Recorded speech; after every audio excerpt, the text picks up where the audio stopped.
Independence से पहले की जो रात थी, यानी 14-15 अगस्त के बीच की जो रात 1947 में थी, उस समय कॉन्स्टिट्यूशन मेकिंग जो कॉन्स्टिट्यूंट असेंबली थी वो मिली थी, और वहाँ पर डॉक्टर राजेंद्र प्रसाद का भाषण हुआ, और उसके बाद फेमस भाषण जो कि पंडित जवाहरलाल नेहरू का द ट्रिस्ट विद डेस्टिनी हुआ, उसी के बारे में, उसी का जो टेक्स्ट है, पूरी स्पीच जो है वो हम पढ़ेंगे।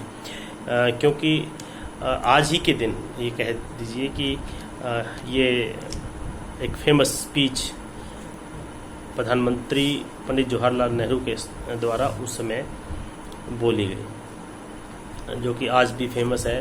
तो माननीय पंडित जवाहरलाल नेहरू जी ने क्या कहा?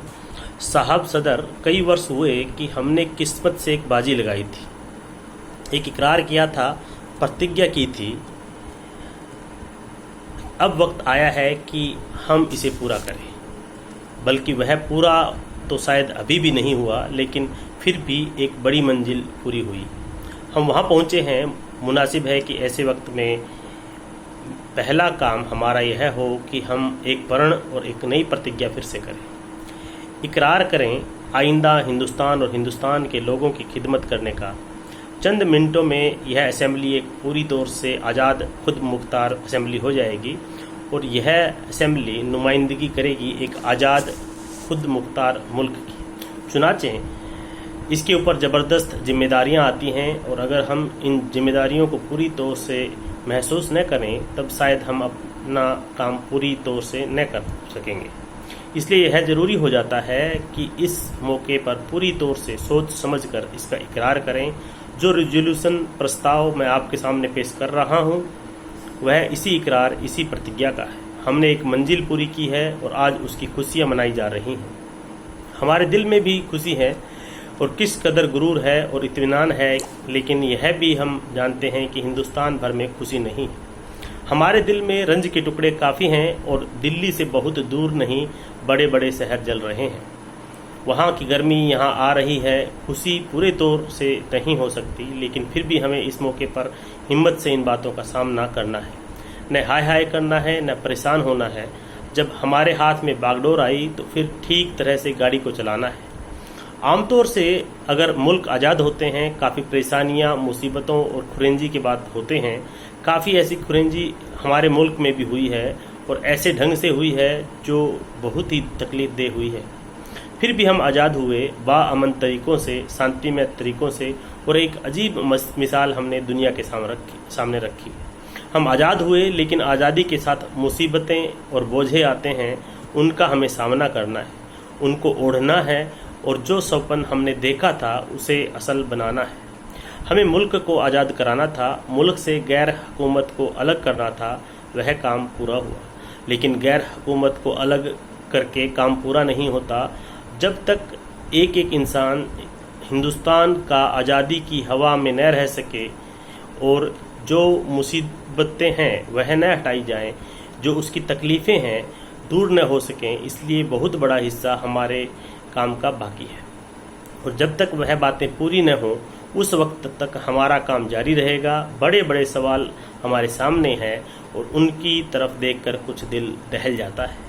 लेकिन फिर हिम्मत यह सोचकर आती है कि कितने बड़े सवाल हमने पुराने ज़माने में हल किए, तो क्या हम इन सवालों से दब जाएंगे? ताकत और गुरूर तो हमारा शख्सी और व्यक्तिगत नहीं है, लेकिन कुछ गुरूर है अपने मुल्क पर, कुछ इत्मीनान है अपने कौम की ताकत पर, और उन पर जिन लोगों ने इतनी बड़ी मुसीबतें झेली। इसलिए यह भी इत्मीनान होता है कि जो इस वक्त कुछ परेशानियों का बोझ है, उनको भी हम ओढ़ेंगे, और उन सवालों को भी हम हल करेंगे। आखिर हिंदुस्तान एक आज़ाद मुल्क है। अच्छा है जब हम आज़ादी के दरवाजे पर खड़े हैं, हम इसको ख़ास तौर से याद रखें कि हिंदुस्तान किसी एक फ़िरके का मुल्क नहीं है, एक मजहब वालों का नहीं है, बल्कि बहुत सारे और बहुत किस्म के लोगों का है, बहुत धर्म और मजहबों का है।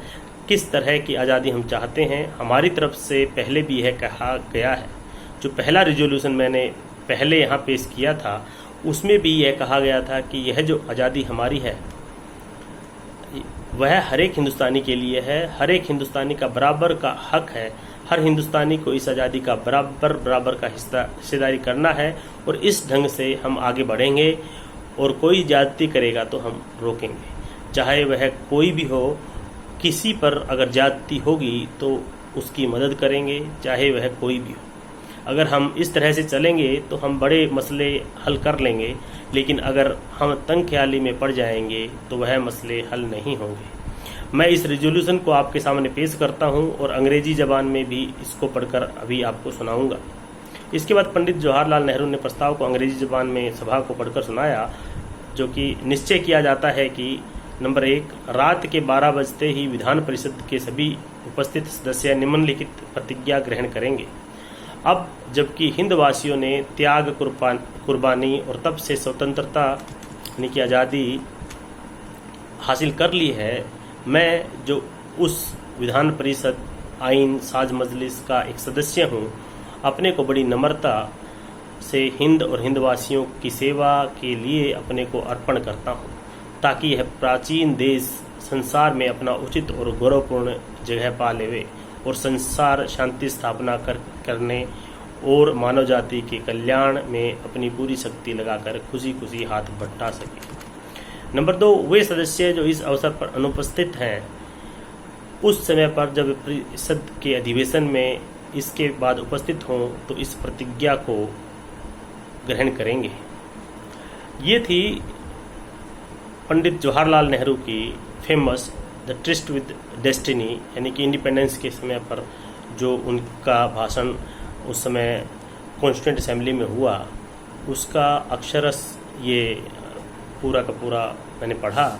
ये कॉन्स्टिट्यूंट असेंबली डिबेट्स में दिया गया है और ये 14-15 अगस्त 1947 के समय पढ़ा गया और आज भी ये दुनिया में फेमस स्पीचेस में मानी और जानी जाती है।